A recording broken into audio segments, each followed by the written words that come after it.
ہمارے ایک دوست ہیں جو ایک نامور ماہر نفسیات ہیں. ان کی مہارت تھیوری میں بھی ہے اور پریکٹس میں بھی.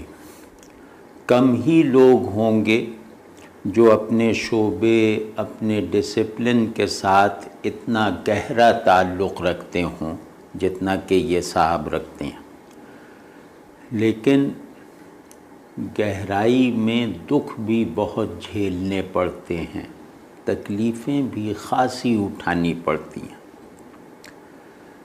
گہرائی کا ایک المیہ تو یہ ہے کہ یہ آدمی کو اکیلا کر دیتی ہے.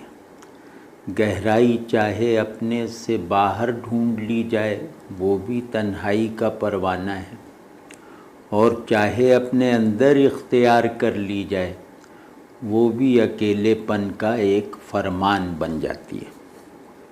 تو یہ ایک مشکل ہے تنہائی میں کہ گہرائی میں یہ مشکل ہے کہ آدمی اکیلا ہو جاتا ہے. اور اس میں دوسرا مسئلہ یہ ہے کہ گہرائی میں جا کر پیاس ناقابل برداشت حد تک بڑھ جاتی ہے، مستقل ہو جاتی ہے. کبھی دیکھا ہے کہ غواص سے زیادہ پیاسا کوئی نہیں ہوتا. اس کے اندر تشنگی کا تجربہ اتنا خالص اور اتنا مکمل ہو جاتا ہے کہ اسے سیرابی کا تصور بھی برا لگنے لگتا ہے. یعنی اس کے اندر حرکت کی تمام قوت، حرکت کے تمام مقاصد کا خلاصہ اپنی تشنگی کی تکمیل کے سوا کچھ نہیں رہ جاتا. وہ گویا اپنی پیاس کو زیادہ سے زیادہ اصلی، زیادہ سے زیادہ حقیقی اور زیادہ سے زیادہ کامل بنانے کی تگ و دو میں لگا رہتا ہے.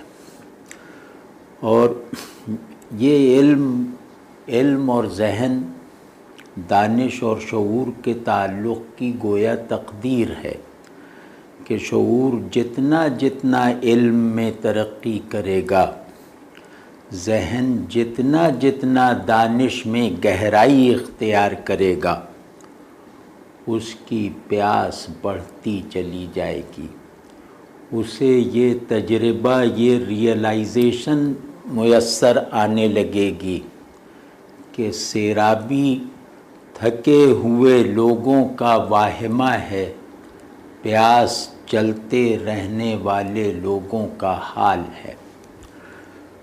تو مطلب یہ کہ کیونکہ انسان اپنی انتہا میں شعور کے اعتبار سے بھی، ہستی کے لحاظ سے بھی ایک ٹریجک سبسٹنس ہے، لہٰذا اس کے تمام کمالات، اس کی تمام بلندیاں، اس کی تمام گہرائیاں ایک المیاتی رنگ اور ایک بے حصولی کی کیفیت ضرور رکھتی ہیں. تو بے حصولی علم کی بھی تقدیر ہے. تو یہ بات خیر ہم کسی اور موقع پہ چھیڑیں گے. تو سر دست تو ہمیں اپنے ان دوست کا تعارف کروانا تھا. اپنی جو بات ہم کرنے جا رہے ہیں اس میں وزن پیدا کرنے کے لیے. تو ہمارے ان دوست کے اندر اپنے علم، اپنی فیلڈ یعنی نفسیات میں غیر معمولی غواصی کے نتیجے میں اس علم سے ایک تشنگی میں اضافہ ہوتا چلا گیا. یہ اپنی تحقیق کے نتیجے میں نفسیات سے غیر مطمئن ہوتے جا رہے ہیں. ان کی بے اطمینانی جو شروع میں پیدا ہوئی تھی وہ مزید تحقیق کے نتیجے میں کم ہونے کی بجائے بڑھتی جا رہی ہے. اور یہ لگتا ایسا ہے ان کی گفتگو سے کہ انہیں ایک چیز بہت پریشان کر رہی ہے، اور وہ یہ کہ نفسیات انسان کی حیاتیاتی سطح کو، انسان کی جبلی سطح کو اس کی دیگر سطحوں پر حاوی کرنے کی کوشش کر رہی ہے۔ نفسیات نارمل آدمی کا جو تصور رکھتی ہے اور جس تصور کو اپنے طریقے علاج اور دواؤں اور کاؤنسلنگ وغیرہ کے ذریعے سے عمل میں لانا چاہتی ہے، وہ انسانیت کے بنیادی سبسٹنس کو کل کرنے کی ایک کوشش ہے۔ اگر نفسیات کا مطلوبہ نارمل آدمی اکثریت میں ہو گیا تو انسانی سماج تو دور کی بات ہے، انسانی آرڈر تو دور کی بات ہے، انسانی انفرادیت کی تشکیل بھی حیوانوں سے بہت زیادہ مختلف اور ممتاز نہیں رہ جائے گی۔ یہ انسانوں کو ایک برتر وجودی سطح اور ایک بالا تر شعوری ڈومین میں رکھنے کے لیے جو قاعدے قوانین ہیں، اخلاقی، روحانی، مذہبی، عقلی وغیرہ، یہ علم انسان کو ان بلندیوں پر لے جانے والے ان تمام قوانین سے محروم کر دے گا، ان تمام قوانین کو ان پر بے اثر اور irrelevant بنا دے گا۔ تو بعض لوگ جب یہ منظر دیکھتے ہیں کہ جہاں انسان ایک نیم حیوانی وجود جس کے شعور کی متاع بھی اس کا حیوانی پرسیپشن ہی ہو، وہ ایک حیوانی پرسپیکٹو سے ذہن تعمیر کرے اور ایک حیوانی انسٹنکٹ سے وجود کو تشکیل دے، اور اس کے علاوہ کسی سطح، کسی پابندی، کسی آئین، کسی ضابطے کو قبول نہ کرے اور ان سب سے خود کو آزاد کروائے، یہ تصور اگر عمل میں آ گیا تو بعض آنکھوں کو یہ سارا منظر بہت بھیانک لگتا ہے، وہ اس کو انسانیت کا خاتمہ گردانتے ہیں۔ تو ہمارے دوست کا شمار بھی انہی ڈرے ہوئے یا مایوس لوگوں میں ہوتا ہے۔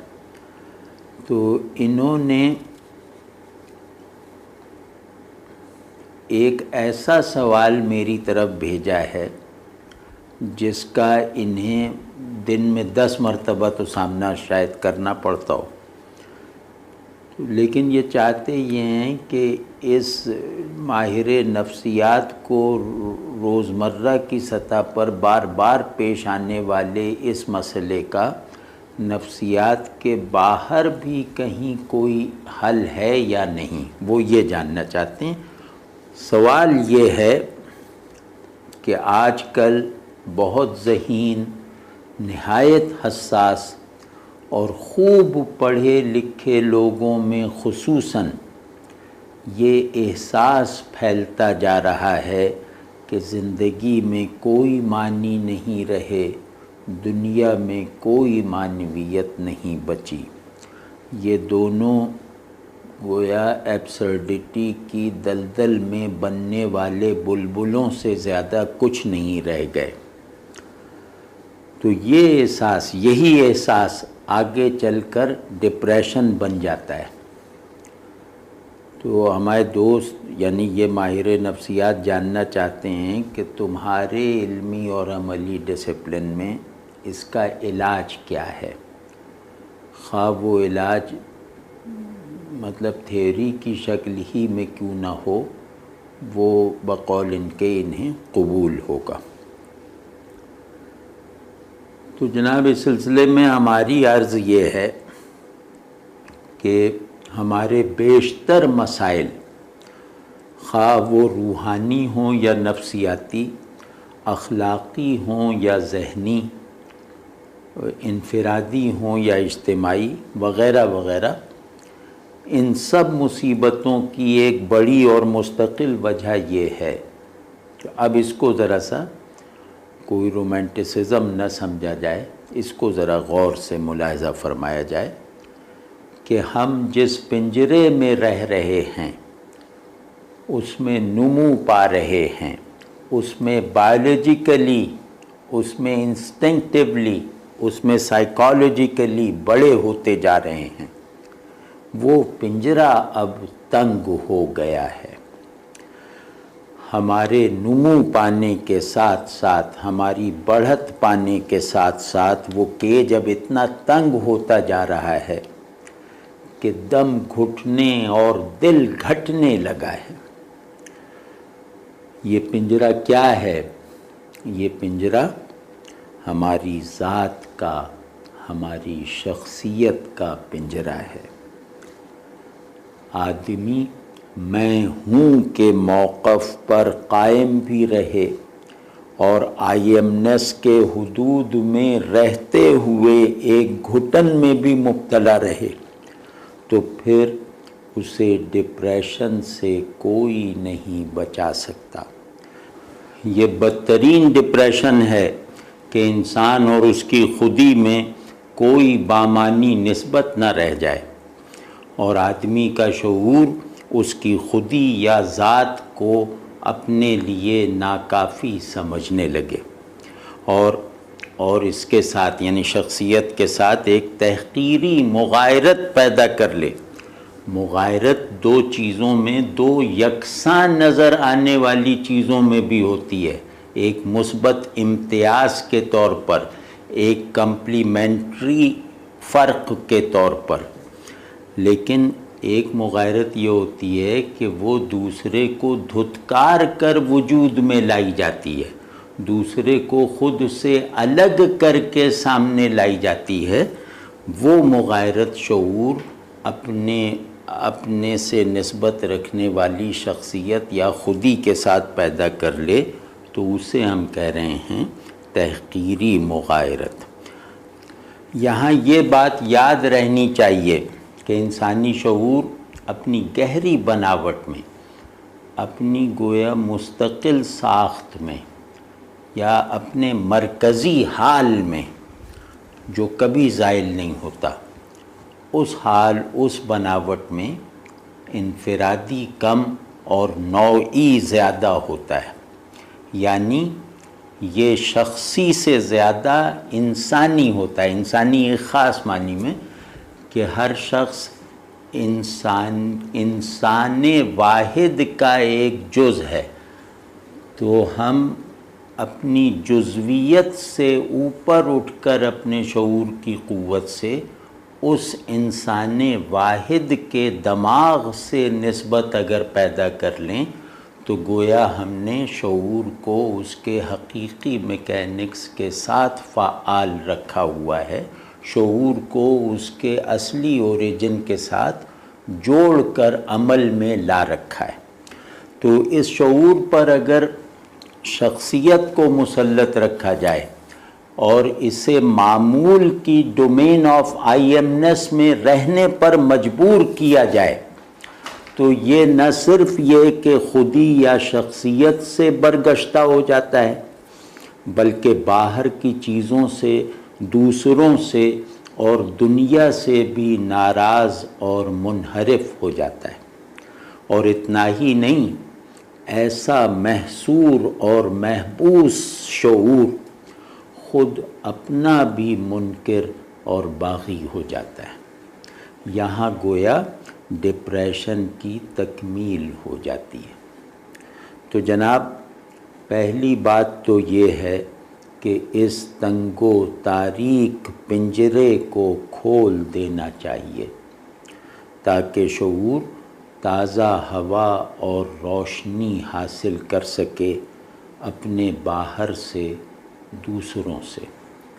تو دوسرا یعنی دی ادر جب شعور کے لیے مفید، بامانی، بلکہ اس سے آگے بڑھ کے ناگزیر ہو جاتا ہے، یعنی دنیا، چیزیں اور لوگ جب شعور کے لیے اخلاقی، عقلی، عملی اور جمالیاتی زاویوں سے سگنیفیکنٹ اور کورسپونڈنگ ہو جاتے ہیں، یعنی کہ جب شعور مختلف جہتوں سے جو اس کی مخصوص معنویت اخذ کرنے کا نظام ہے، جب کسی چیز میں اپنے مختلف جہات کو اپلائی کر کے اپنی اس فیکلٹی سے مناسبت رکھنے والے معنی دریافت کر لیتا ہے یا اس میں وہ معنی جنریٹ کر دیتا ہے، تو وہ شے اس کے لیے بامعنی بھی ہو جاتی ہے، اور وہ شے گویا اس کے ساتھ ایک زندہ رابطے میں آ جاتی ہے۔ اس کو میں کہہ رہا ہوں سگنیفیکنٹ اور کورسپونڈنگ۔ تو اس وقت شعور اور اس کے سینس آف آئی ایمنیس یعنی احساس خودی میں ایک لطیف اور دقیق دوسرا پن یعنی سیلف ادرنیس سرایت کر جاتی ہے۔ اس سیلف ادرنیس کی کار فرمائی سے شعور میں دوسرے یعنی دی ادر کی وہ قدردانی اور اس کے لیے ایک ویو آف ریئلائزیشن پیدا ہو جاتی ہے جو معنی کو نہ اس کے اندر سے غائب ہونے دیتی ہے نہ باہر سے۔ یہ سب جو ہے یہ صرف اس لیے ہوتا ہے کہ شعور میں دوسرے کے لیے ایک اپنا پن، اپنائیت پیدا ہو چکی ہوتی ہے۔ فلسفے کی اصطلاح میں شعور کو سبجیکٹ کہتے ہیں، اور جو چیز یا جو خیال شعور کا ہدف ہو اسے آبجیکٹ کہتے ہیں۔ تو آبجیکٹ جو ہے وہ شعور کے باہر بھی ہو سکتا ہے اور شعور کے اندر بھی ہو سکتا ہے۔ تو اس پس منظر میں عرض کر رہا ہوں کہ شعور یعنی سبجیکٹ جب خود ہی اپنا آبجیکٹ بننے کے لائق ہو جاتا ہے، جب وہ خود کو فوکس کرنے کے قابل ہو جاتا ہے، خود کو کنٹین کرنے کی صلاحیت پیدا کر لیتا ہے، تو پھر اس کے لیے تمام آبجیکٹس بامعنی اور خوشگوار ہو جاتے ہیں، سگنیفیکنٹ اور پروڈکٹیو بن جاتے ہیں۔ ذرا غور کیجئے کہ یہ کیسی گراوٹ ہے کہ میرے سارے جذبات، سارے خیالات، سارے احساسات خود مجھے مرکزی حوالہ بنائے بغیر وجود ہی میں نہ آئیں۔ یہ شخصیت ایک گھٹا ہوا تاریک پنجرہ نہ ہوگی تو کیا ہوگی؟ تکلیف کا احساس مجھے اسی وقت ہوگا جب تکلیف مجھے پہنچے گی، خوشی بھی اسی وقت محسوس ہوگی جب مجھے حاصل ہوگی۔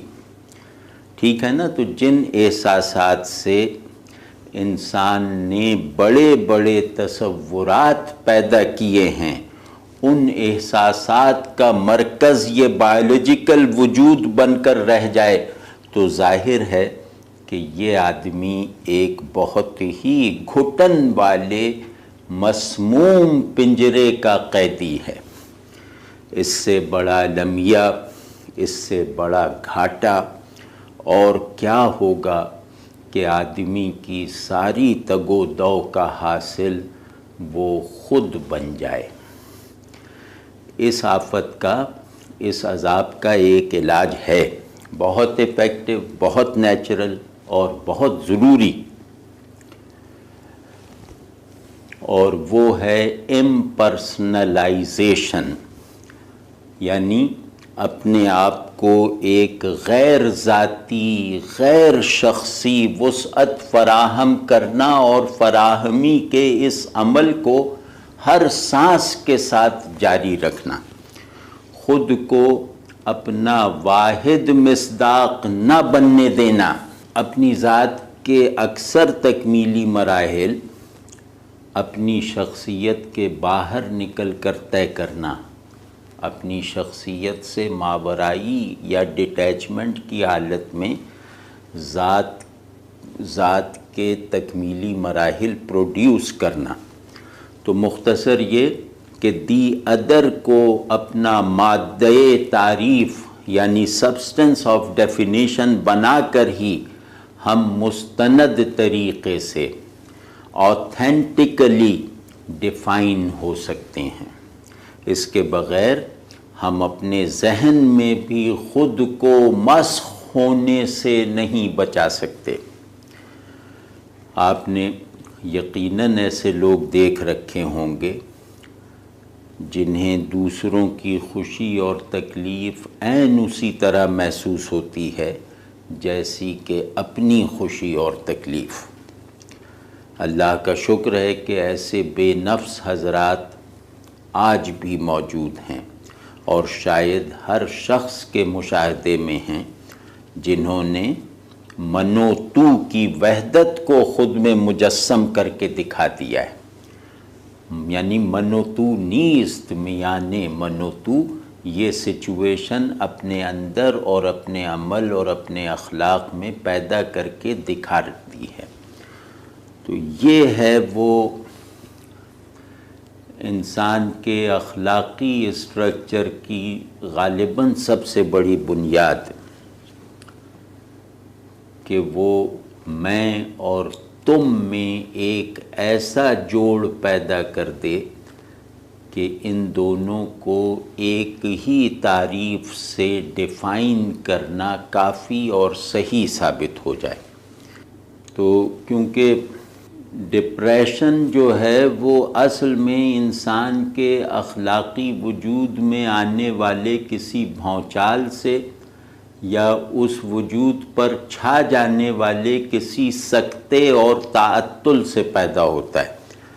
تو اگر انسان اپنے اخلاقی وجود کی تقویت، سیرابی اور تسکین کا کچھ سامان کرنے پر قادر ہو جائے تو وہ ڈپریشن کی سخت سے سخت گرفت کو اپنے اوپر سے توڑ سکتا ہے، ہٹا سکتا ہے۔ تو یہ بات بھی مطلب ضمناً یاد رکھنے کی ہے کہ ڈپریشن کے معالجے کی جو سب سے اصلی اور حقیقی طاقت ہے وہ اخلاقی ہے۔ اپنے وجود کو اخلاقی معنویت اور قوت پر استوار رکھنا، یا اسے وہ معنویت اور قوت فراہم کرنا، ڈپریشن کا ایک نہایت مؤثر علاج ہے۔ تو خیر، ایک دوسرے رخ سے عرض کرنا تھا کہ ڈپریشن عام طور پر ذہین آدمیوں کو زیادہ ہوتا ہے، کیونکہ ڈپریشن ذہن کی غیر متوازن چھلانگ سے پیدا ہوتا ہے، جس کے ذریعے سے وہ اپنے ماحول کو پھلانگ جاتا ہے مصنوعی طریقے سے زبردستی۔ تو بہرحال چھلانگ چاہے آگ کی طرف ہی کیوں نہ ہو، اس کے لیے جست کرنے کی ایک طاقت تو درکار ہے نا۔ تو اسی طرح ڈپریشن میں ذہانت کا عنصر ضرور شامل ہوتا ہے، یعنی ڈپریشن کے مریض عموماً ذہین ہوتے ہیں اور اکثر حساس ہوتے ہیں۔ تو ان کی ذہانت کی زیادتی اور ان کی شدت احساس جب ایک دوسرے کی خرابیاں دور کرنے کی طرف متوجہ نہیں رہتی، یعنی ان کا ذہن ان کے طرز احساس میں پیدا ہو جانے والی خامیوں کو دور کرنے کی طرف متوجہ نہیں رہتا، اور ان کا طرز احساس ایسا ہو جاتا ہے کہ یہ اپنے ذہن میں پیدا ہونے والے غلط تصورات سے فاصلہ پیدا کرنے کے لائق نہیں رہتے، تو پھر اس وقت ڈپریشن پیدا ہوتا ہے۔ تو یہ ذہین اور یہ حساس آدمی ایک منفی کی قسم کا، یا یوں کہہ لیں کہ ایک علمیاتی اسلوب کا اکیلا پن خود پر طاری کر لیتا ہے، یعنی یہ ایک ایسی تنہائی میں چلا جاتا ہے جو اس کی شخصیت کے غیر حقیقی تصور اور دنیا کے بارے میں غلط فہمی کے آمیزے سے بنی ہوئی ہوتی ہے۔ مطلب یہ کہ یہ اپنے شعور میں جو اپنی تصویر بنائے ہوئے ہے وہ تصویر دراصل اس کی نہیں ہوتی، اور یہ اپنے ذہن میں دنیا کو جس طرح ریفلیکٹ ہوتے ہوئے دیکھ رہا ہے، دنیا اس طرح ذہن میں ریفلیکٹ نہیں ہوتی۔ تو اس کے ذہن میں بنی ہوئی دنیا اور اپنی تصویریں دونوں غیر حقیقی اور غیر اصلی ہیں۔ لیکن یہ کہ اس کا ذہن کیونکہ طاقتور ہے، اس کا احساس کیونکہ بہت مواجی اور گہرائی رکھتا ہے، لہٰذا یہ غیر اصلی تصویریں بھی اس کے اندر ایک یعنی دنیا اور اس کی حقیقت اور شخصیت اور اس کی اصلیت کے ساتھ ایک بہت فعال اور مؤثر متوازیت پیدا کر لیتی ہیں۔ یہ ان تصویروں میں ایک اٹریکشن اور معنویت پیدا کرنے کے لائق ہوتا ہے، اور ان تصویروں کو اپنی احساسات کے لیے ایک بہترین ہدف بنانے میں کامیاب ہو جاتا ہے، اور اپنے ذہن کے لیے ایک بہترین معنی کی صورت دینے میں کامیابی حاصل کر لیتا ہے۔ بہترین معنی نہ صحیح، لیکن یہ کہ اپنے ذہن میں وہ اس غیر اصلی تصویر کو ایک ایسی معنویت کے ساتھ محفوظ کر لیتا ہے جس معنویت کے ساتھ ایک حقیقت شناس ذہن حقائق کو محفوظ رکھتا ہے۔ تو ایسا ذہین اور حساس آدمی ڈپریشن میں اس لیے بھی چلا جاتا ہے کہ یہ ایک غلط فہمی کا شکار ہو جاتا ہے، مطلب اسے ایک غلط فہمی پکڑ لیتی ہے، اور وہ غلط فہمی یہ ہے کہ یہ سمجھنے لگتا ہے کہ شعور معنی کا محض ریسیور ہے، مطلب معنی باہر سے حاصل ہوتے ہیں اور شعور انہیں جوں کا توں قبول کر لینے کا پابند ہے۔ یہ غلط فہمی ان کے اندر جب راسخ ہو جاتی ہے اور پھر چیزیں اپنے معمولی پن کو اس کے ذہن پر مسلط کرنے کی کوششیں کرنے لگتی ہیں، تو پھر اس کا ذہن ایک ڈیٹیچمنٹ، ایک فرار، ایک تنہائی اختیار کرتا ہے، اسی سے ڈپریشن پیدا ہوتا ہے۔ تو ہم کہتے ہیں کہ اس نے اس ساری خرابی کی جڑ اس غلط فہمی میں ہے کہ شعور معنی کا محض ریسیور ہے۔ شعور معنی کا ریسیور ہے، یقیناً ہے، لیکن اپنی اصل فعلیت میں شعور معنی ریسیو کرنے والا کوئی ٹول نہیں ہے، کیونکہ جہاں معنی فائنلائز ہوتے ہوں وہ بھلا معنی کا ریسیور کیسے ہو سکتا ہے؟ تو شعور معنی کا ریسیور ہوتے ہوئے بھی معنی کو وہ ریسیو کرتا ہے اپنے ڈیٹا کے طور پر۔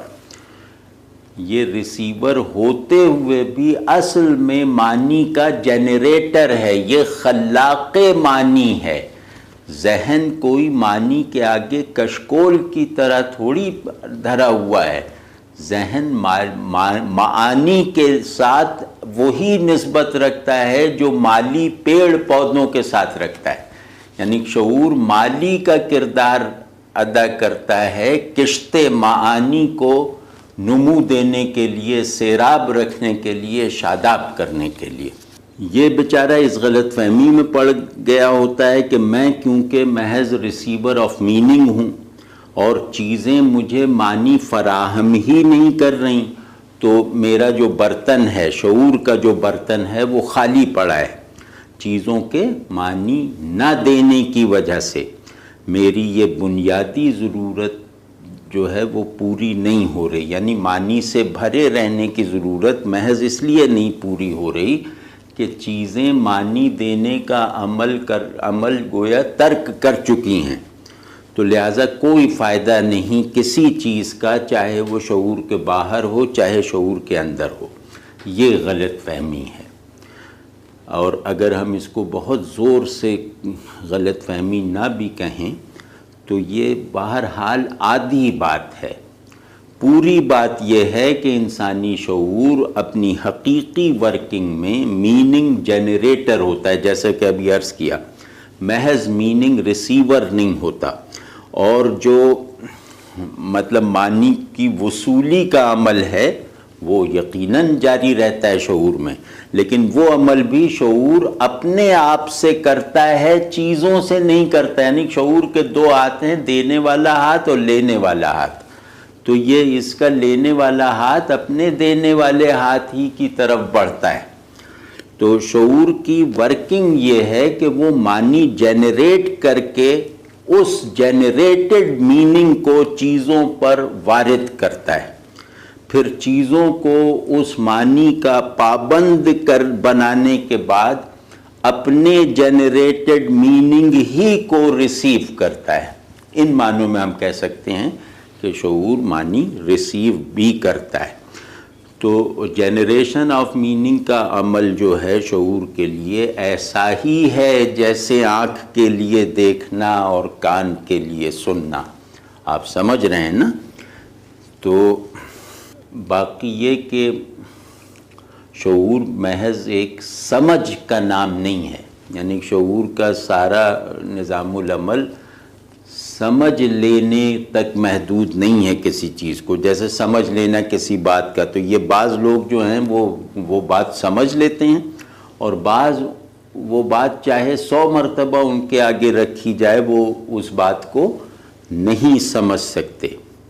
یعنی بعض جو ہیں وہ چیزوں سے، آبجیکٹ سے نکلنے والے معانی کو اس کے فہم کے ساتھ قبول کر لیتے ہیں، اور بعض جو ہیں وہ ان ابلتے ہوئے معانی کا، جو آبجیکٹ سے ابل کے چھلک کے ذہن کی طرف بڑھ رہے ہیں، ان کو مفہوم نہیں بنا پاتے، یعنی ان کو سمجھ نہیں پاتے۔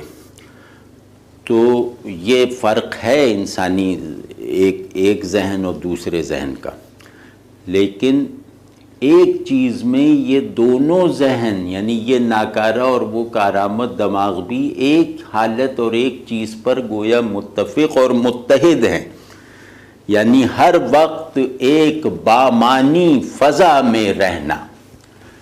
ذہن اچھا ہو یا غبی ہو، ان دونوں میں ایک حالت مشترک ہے، وہ یہ ہے کہ یہ دونوں ہی ہر وقت ایک میننگ فل سراؤنڈنگز میں رہتے ہیں۔ یہ شعور کی خلقت ہے، یہ شعور کی بناوٹ کا مستقل عنصر ہے۔ تو ویسے بھی انسانی شعور نام ہے، آبجیکٹ پر انحصار کیے بغیر ایک بامانی فضا میں رہنے کی طاقت کا۔ یہ فضا میننگ کی جنریشن سے پیدا ہوتی ہے جو شعور کرتا ہے، اور یہ بات سمجھ لینی چاہیے کہ شعور کے لیے معنی ایک حالت کی بھی طرح ہوتا ہے، سمجھی ہوئی صورت تک محدود نہیں ہوتا۔ یعنی ہر ذہن معنی کی ہوا کے لمس کو محسوس کیے بغیر سانس نہیں لے سکتا، لیکن ہر ذہن اس معنی کو سمجھ نہیں سکتا۔ تو اس میں فرق کرنا چاہیے معنی اور مفہوم میں۔ تو بہرحال کہنے کا مطلب یہ تھا کہ اس فطری قوت یعنی میننگ جنریشن کو نظر انداز نہیں کرنا چاہیے۔ تو اگر ڈپریشن کی زد میں آیا ہوا یہ ذہین اور حساس آدمی خود کو اتنا باور کروا لے کہ اس کا نظریہ شعور، اس کا تصور ذہن درست ہو جائے، تو بہت زیادہ امید ہے کہ ڈپریشن کا زور اور غلبہ کسی دوا کے بغیر ٹوٹ جائے گا۔ تو مختصر یہ کہ بھائی، آدمی جب تک چیزوں کو بامانی بنانے پر قدرت رکھتا ہے، اس وقت تک اس کے ڈپریسڈ ہونے کا کوئی جواز نہیں۔ یعنی تکلیف بھی اگر بامانی ہے تو اطمینان بخش ہے۔ ہم لوگ امپلسو ہو جاتے ہیں، جذباتی ہو جاتے ہیں، جہاں ہمیں ذہن استعمال کرنا چاہیے وہاں ہم امپلسو ہو جاتے ہیں اور ذہن کو اپنے امپلس کے تابع کر دیتے ہیں۔ یہ ڈپریشن کا بڑا سبب ہے۔ یعنی حساس اور ذہین آدمی جس وقت اپنی حساسیت کو اپنی ذہانت پر حکمران بنا دیتا ہے اس وقت وہ ڈپریسڈ ہونے سامان جمع کرنا شروع کر دیتا ہے۔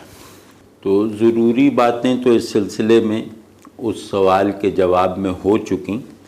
آخر میں مجھے اپنی ساری گفتگو کا خلاصہ کرتے ہوئے اپنے فاضل دوست سے یہی عرض کرنا ہے کہ ہمارے یہاں ڈپریشن کا علاج ایک تو یہ ہے، اگر ہم نفسیاتی اصطلاحوں ہی میں رہیں تو ایک تو یہ ہے کہ شخصیت میں ایک اجتماعی رنگ پیدا کرنا، شخصیت کے اجتماعی جوہر کو اس کی انفرادیت پر غالب رکھنا۔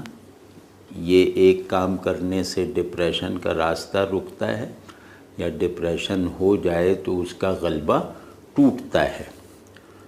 دوسرا جو ہے وہ یہ ذہن کے بارے میں اس غلط فہمی کو دماغ سے نکالنا کہ میرا کام چیزوں کی ماتحتی ہے، یعنی میرا شعور یعنی سبجیکٹ، آبجیکٹ یعنی شعور کے باہر کی دنیا کا محض ماتحت ہے، تابع محمل ہے۔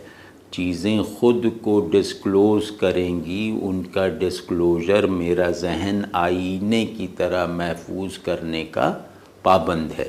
یہ ایک بدترین غلط فہمی ہے۔ تو اس کو بدلنا اور اپنے شعور کو چیزوں کے مقابلے میں ایک حاکمانہ اور مسخرانہ پوزیشن دلوانا، اس کو اپنی اصل پوزیشن پر بحال کرنا کہ میں چیزوں کو معنی دیتا ہوں، چیزوں سے معنی کی دریوزہ گری نہیں کرتا۔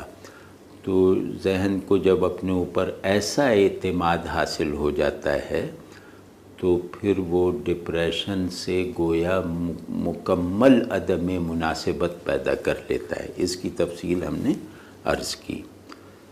تیسرا ایک کلینکل مشورہ یہ ہے کہ کبھی احساس کو ذہن پر حاوی نہ آنے دے، کبھی جذبات کو دماغ پر حاکم نہ بننے دے۔ ہمیشہ ذہن کو اس کی بہترین قوتوں کے ساتھ، ابھی میں اس کی ایک تفصیل کروں گا کہ بہترین قوتوں سے کیا مراد ہے، تو ذہن کو اس کی بہترین قوتوں کے ساتھ احساسات پر مشفقانہ انداز سے حاکم رکھے۔ تو ذہن کی وہ قوتیں بہترین ہیں ہماری نظر میں جو احساسات یا جذبے پر روک لگانے کی بجائے اس کو زیادہ سے زیادہ پروڈکٹیو، زیادہ سے زیادہ فلفلنگ بنا دیں۔ یعنی احساس کا اسم اعظم ہے فلفلمنٹ، کہ اس میں چھلک جانے کی کیفیت اگر احساس میں داخل ہو جائے تو گویا احساس نے اپنے خلقی مدعا کو پورا کر لیا۔ تو احساسات میں تسکین اور اطمینان پا جانے کی حالت ذہن کی جمالیاتی اور اخلاقی قوتوں کی کمک بلکہ رہنمائی کے بغیر ممکن نہیں ہے۔ تو احساسات کے کیاس اور انتشار سے بچنا ہو، جو ڈپریشن کا بہت ہی بڑا سبب اور بہت ہی واضح نتیجہ ہے، تو اس کی یہی صورت ہے کہ ذہن کو بہت کریٹیو، بہت پروڈکٹیو اور بہت شفیق بنا کر اپنے احساسات کی تمام گہرائیوں پر نگران رکھے، اپنے جذبات کی تمام طغیانیوں پر اس کو نگہدار بنا کر رکھے، تو انشاءاللہ ڈپریشن سے جیسے حفاظت کا ایک قابل اعتبار پیشگی بندوبست ہو جائے گا۔